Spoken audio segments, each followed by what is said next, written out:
নমস্কার, আমি শ্রী বিপ্লব শাস্ত্রী।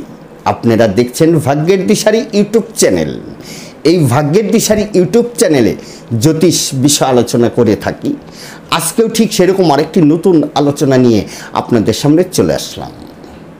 আলোচনা বলবো না বৃহস্পতির গোচর ফল। বর্তমান বৃহস্পতি মেষ রাশিতে অবস্থান করছে। 1 মে এই বৃহস্পতি মেষ থেকে বৃষ রাশিতে গমন করবে। এর ফলে মকর রাশি এবং মকর লগ্নের যারা জাতক জাতিকা আছেন তারা কি ধরনের ফলাফল পাবেন এই নিয়ে আলোচনা করব। তাই ভিডিওটি স্লিপ করে না দেখে সম্পূর্ণরূপে ভিডিওটি দেখেন, ভালো লাগবে। আরেকটা কথা বলি নতুন দর্শক বন্ধুদের উদ্দেশ্যে, আমার এই ভাগ্যের দিশারি ইউটিউব চ্যানেলটিকে আপনারা একটু সাবস্ক্রাইব করে রাখুন। আপনারা সাবস্ক্রাইব করলে কি হয়, আমার মনের উৎসাহটা বেড়ে যায় পরবর্তী আরেকটা নতুন ভিডিও বানানোর। তাই তো বারবার অনুরোধ করে থাকি। আর পুরনো দর্শক বন্ধুদের উদ্দেশ্যে বলি, আমার এই চ্যানেলটিকে আপনারা সাবস্ক্রাইব করে রেখেছেন, তার জন্য অসংখ্য অসংখ্য ধন্যবাদ।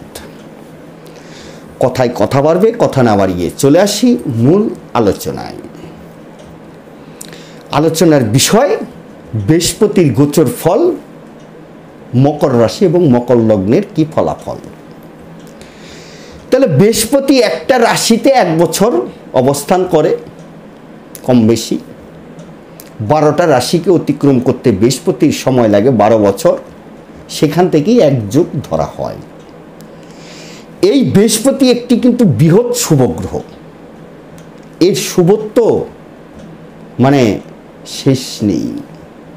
যদি আপনার জন্ম ছকের ভিতরে বৃহস্পতি শুভ ফলের কারক হয়, আপনার জীবনে অনেক কঠিন কঠিন সমস্যার থেকে আপনি বেরিয়ে আসতে পারবেন। এই বৃহস্পতি এতটাই শুভ ফলের কারক। এবং এই বৃহস্পতির মধ্যে আছে জ্ঞানের আলো, তার প্রতিভা, তার জ্ঞান। এদিকে দেবতাদের গুরু উনি, তার তো জ্ঞান থাকবেই। বৃহস্পতির শুভত্ব বলার আর মানে শেষ নেই। এই বৃহস্পতি মকর রাশি মকর লগ্নের মানুষদের কি ফলাফল। বৃহস্পতি গোচরে যার যার রাশির থেকে যখন দ্বিতীয়, পঞ্চম, সপ্তম, নবম, একাদশভাবে চলে আসে, তখন সেই রাশির সাপেক্ষে গোচরে ওই বৃহস্পতি শুভ ফলের কারক হয়। যথেষ্ট পরিমাণে শুভ ফল দিয়ে যায় গোচরে।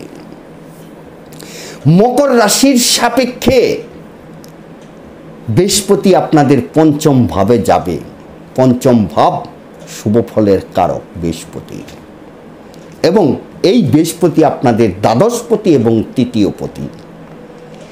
বৃহস্পতি যেখানে বসে যায় সেখান থেকে তার 3টি দৃষ্টি দেয়। তার 5ম, 7ম, 9ম দৃষ্টি আছে। 5মে থেকে তার 5ম দৃষ্টি দেবে আপনাদের ভাগ্যভাব 9ম ভাবে। 7ম দৃষ্টি দেবে আপনাদের একাদশ, আপনার সফলতার ভাবে। এবং 9ম দৃষ্টি দেবে আপনাদের রাশিতে। এই হচ্ছে বিষয়। তাহলে কি ফলাফল এই বৃহস্পতি আপনাদের দেবে। তাহলে প্রথমেই বলবো আপনাদের ভিত মজবুত হবে।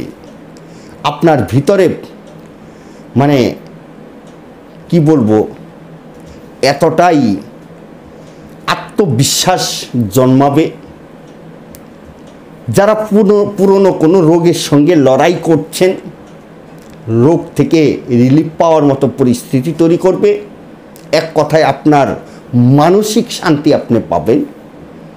এবং আপনার ভিতরে ধৈর্য থাকছে।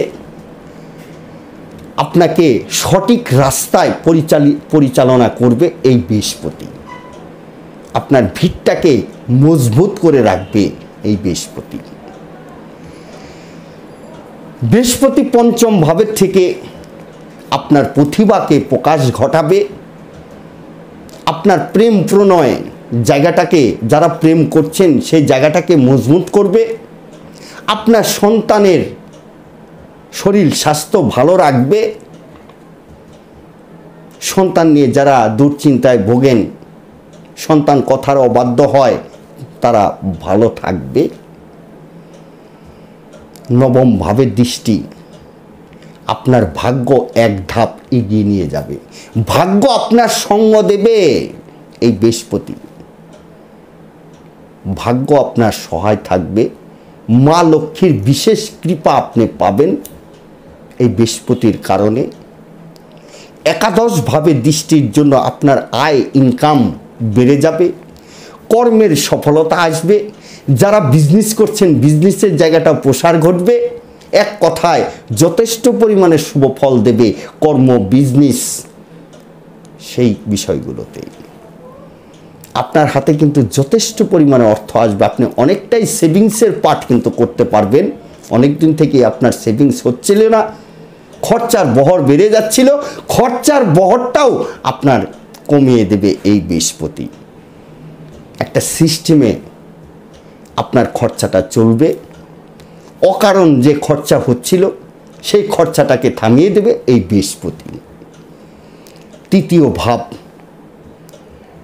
তৃতীয় পতি আপনার মধ্যে পরাক্রম, চেষ্টা করার মানসিকতা বৃদ্ধি ঘটবে। সেখানে তৃতীয় রাহু বসে গেছে। তৃতীয় রাহু এমনিতেই শুভ ফলের কারক, এদিকে তৃতীয় পতি বৃহস্পতি পঞ্চমে। আপনার মধ্যে পরাক্রম বৃদ্ধি ঘটবে, চেষ্টা করার মানসিকতা বৃদ্ধি ঘটবে, যোগাযোগ মাধ্যম ভালো হবে। আপনি যদি দোকানদারি করে থাকেন আপনার খরিদ্দার বেড়ে যাবে, আয় ইনকাম বাড়বে। এই হচ্ছে বিষয়। এক কথায় এই বৃহস্পতি খুবই শুভ ফলের কারক হবে। এক কথায় সোনায় সোহাগা করে দেবে এই বৃহস্পতি, এবং মা লক্ষ্মীর বিশেষ কৃপা আপনি পাচ্ছেন এই বৃহস্পতির কারণে। অনেকটা সেভিংস আপনি করতে পারছেন। 10টা চেষ্টা করলে তার 8টাই আপনার সফলতা পাবেন। চেষ্টার মানসিক বৃদ্ধি ঘটাবে। এই বৃহস্পতি এতটাই শুভত্ব দিয়ে যাবে মকর রাশি, মকর লগ্নের মানুষদের। আজকের মতো বিদায়। পরবর্তী আরেকটা নতুন অনুষ্ঠান নিয়ে আপনাদের সামনে চলে আসব। প্রত্যেকটা অনুষ্ঠানে একটা কথা বলি, আপনারা যদি কেউ ব্যক্তিগতভাবে আমার সঙ্গে যোগাযোগ করতে চান তাহলে আমার একটা অনলাইন সিস্টেম চালু আছে। সেই অনলাইন সিস্টেমের মাধ্যমে আপনারা আপনাদের জন্মকুণ্ডলী ঘরে বসেই সূক্ষ্ম বিচার বিশ্লেষণ করাতে পারেন, প্রতিকারও করাতে পারেন। যারা দেখাবেন প্রথমে হোয়াটসঅ্যাপ করুন, হোয়াটসঅ্যাপ করে যোগাযোগ করুন। আজকের মতো বিদায়, নমস্কার।